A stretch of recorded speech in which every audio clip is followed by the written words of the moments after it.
বিএনপির একাংশ জামাত শিবিরের মতো নরম হয়ে আসছে, কিন্তু অন্য অংশ কি করছে? দর্শক, জামাত শিবিরের মতো নরম দ্বারা আমি কি বুঝিয়েছি প্রথমে এটা ব্যাখ্যা করি। জামাত শিবিরের লোকজন ক্ষমতাকে ক্ষমতা বলে না, বলে দায়িত্ব। তারা নেতাকে নেতা বলে না, বলে দায়িত্বশীল।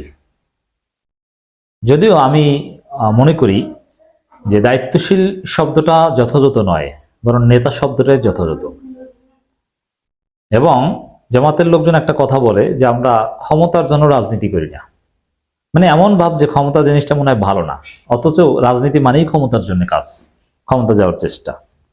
কিন্তু এটা তাদের সর্বোচ্চ বিনয় থেকে তারা বলে, যাতে নিজের মধ্যে লোভ অহংকার ভাব চলে না আসে। এই জন্য জামাত শিবিরের লোকজন এই শব্দগুলো চয়ন করে, যে যদি আমি আমাকে নেতা বলি অথবা আমার কর্মীরা যদি আমাকে নেতা বলে, আমার মধ্যে একটা অহংকার চলে আসতে পারে। যদিও দায়িত্বশীল বললে যে অহংকার চলে আসে না তা না, আর এখন ওই দায়িত্বশীল নেতা সিনোনিমাস হয়ে গিয়েছে, কিন্তু তারপরও তাদের মধ্যে বিনয় আছে এবং অহংকার ভাব যাতে না আসে সেজন্য নানান প্রোটেকশন আছে, যার ফলে নরম সুরে তারা কথা বলে। জনগণকে বলে, আমির জামাতের বক্তব্য বা জামাত নেতাদের বক্তব্য যদি শোনেন, তারা বলে যে আমরা আপনাদের সেবক হয়ে আসতে চাই, আমরা শাসক নয় সেবক হয়ে আসতে চাই। যদিও এখানে শাসক শব্দটাই পলিটিক্যাল সায়েন্সে পারফেক্ট, কিন্তু তারপরে বিনয় থেকে জামাত বলে, নরম সুরে বলে, আমরা আপনাদের সেবক হয়ে আসতে চাই, আপনাদেরকে খেদমত করার সুযোগ দেন, আপনাদেরকে পরিচালনা করা বা ক্ষমতায় আসা অমুক তমুক ভাব এরকম না, আপনাদেরকে খেদমত করার সুযোগ দেন, এরকম নরম সুরে বলে। তা বিএনপির একটা অংশ এরকম নরম সুরে কথা বলা শুরু করেছে। দর্শক, ক্ষমতা নয় দেশ পরিচালনার দায়িত্ব নেবে বিএনপি, এর মানে যাতে ভাব চলে না আসে ক্ষমতা পাওয়ার, আমার ভয়ে কেউ চাঁদা না দিয়ে থাকতে পারবে না, এরকম না ভাই, আমরা দেশটা পরিচালনা করব, আপনাদের সেবা করব, মানে এরকম একটা বার্তা বিএনপির লোকজন এখন দিতে চায়। ক্ষমতা নয় দেশ পরিচালনার দায়িত্ব নেবে বিএনপি।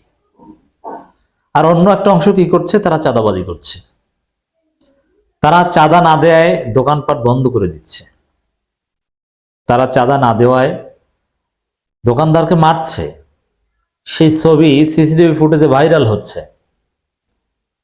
এবং হামলা করছে, তুলে নিয়ে যাচ্ছে। নেতারা এক নেতা আর এক নেতাকে হত্যা করছে, এক গ্রুপ আর এক গ্রুপের কর্মীকে হত্যা করছে, সব করছে। ক্ষমতা আসার আগেই তারা ক্ষমতা এসে গেছে। আর বিএনপির একটা অংশ বলছে আমরা ক্ষমতা না ভাই, দেশ পরিচালনা করতে চাই। কিন্তু বিএনপির দেশ পরিচালনাটা যে কতটা ভয়ঙ্কর হতে পারে, 5 আগস্টের পর বিএনপির সীমাহীন হাই রেট চাঁদাবাজি, দ্রব্যমূল্যের ঊর্ধ্বগতির সাথে মিলিয়ে চাঁদাবাজির চাঁদার হার বাড়ানোর মধ্য দিয়ে জাতি দেখেছে। এবং এখন পর্যন্ত বিএনপির হাতে প্রায় 25 জন বিএনপি নেতা হত্যার মাধ্যমে আরো স্পষ্ট হয়েছে বিএনপি দেশ পরিচালনার নামে কি করতে চায়। বিএনপি দেশের ক্ষমতা নিতে চায় না, তারা দেশ পরিচালনার দায়িত্ব নেবে বলে জানিয়েছেন বিএনপির স্থায়ী কমিটির সদস্য নজরুল ইসলাম খান। মানে এটা ওই অতি বিনয়ী কথা। ক্ষমতা নিতে চায়, ক্ষমতাই দেশ পরিচালনা, দেশ পরিচালনাই ক্ষমতা, এটা আলাদা করা কিছু নেই। কিন্তু ওই জনগণ অতিষ্ঠ, বিএনপির পাওয়ারে টিকতে পারছে না, এই কারণে এখন এটাকে একটু নর্মালাইজ করার চেষ্টা করছে। তিনি বলেন, বিএনপি 31 দফা বাস্তবায়ন করবে, দেশের মানুষের সেবা করবে। দীর্ঘ 15 বছরে যারা গুম খুনের শিকার হয়েছে, জেল জুলুমের শিকার হয়েছে এবং সর্বশেষ স্বৈরাচার পতনে জীবন দিয়েছে, তাদের জন্য কাজ করবে বিএনপি। তারা তো এই জুলাই আগস্টের স্পিরিট পরিপন্থী কাজ করছে বিএনপি, তাদের জন্য কি কাজ করবে? আর 31 দফা অস্পষ্ট, 31 দফার মধ্যে ক্লারিটি নেই। আর 31 দফা জনগণ খায় না, 31 দফা জনগণের কাছে দুর্বোধ্য। 31 দফা কি? আচ্ছা, 31 দফা নিয়ে তারেক রহমান বা বিএনপি নেতারা সকাল সন্ধ্যা জিকির করে।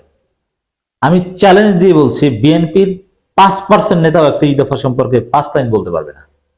বিএনপির 5% নেতা বলতে পারবে না, লেট অনার কর্মী এবং সাধারণ জনগণ তো প্রশ্ন আসে না। মানে 31 দফা কিচ্ছু না ভাই, ওটা একটা ভাওতাবাজি, ওগুলো জনগণ খায় না, এটা হলো মূল। অত এত দফা না, আপনি 2-1টা দফা নিয়ে কাজ করেন না।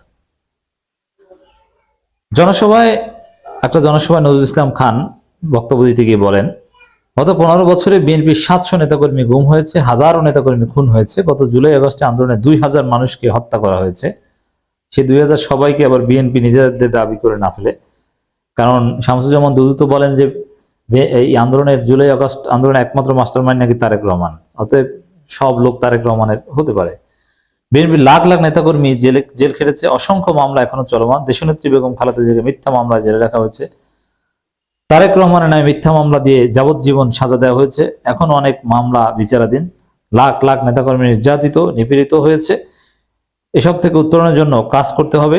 এই কাজকে তারেক রহমান দায়িত্ব মনে করেন। ওই যে বললাম না যে দায়িত্ব, ক্ষমতা নয়। আসলে বিএনপির একটা অংশ নরম সুরে কথা বলছেন, একটা অংশের শুভবুদ্ধির উদয় হয়েছে। তারেক রহমান তো বলছেন যে আমরা ক্ষমতা আসতে পারবো কিনা জানি না, অত্যন্ত নরম সুরে বলছেন আগামী নির্বাচন আমাদের জন্য বড় চ্যালেঞ্জ হবে, জনগণের কাছে যান, এগুলো বন্ধ করেন। কিন্তু আরেকটা অংশ তারা পাগলা কুত্তার মতো যা পাচ্ছে তাই খাচ্ছে, চাঁদার জন্য পাগল হয়ে গেছে, মনে হয় যেন ক্ষমতায় এসে গেছে, এতদিন অভুক্ত ছিল, নিজেকে কন্ট্রোল করতে পারছে না। অতএব এই বিএনপি ক্ষমতায় আসুক আর দেশ পরিচালনার দায়িত্বে আসুক, দেশের জন্য অশনি সংকেত।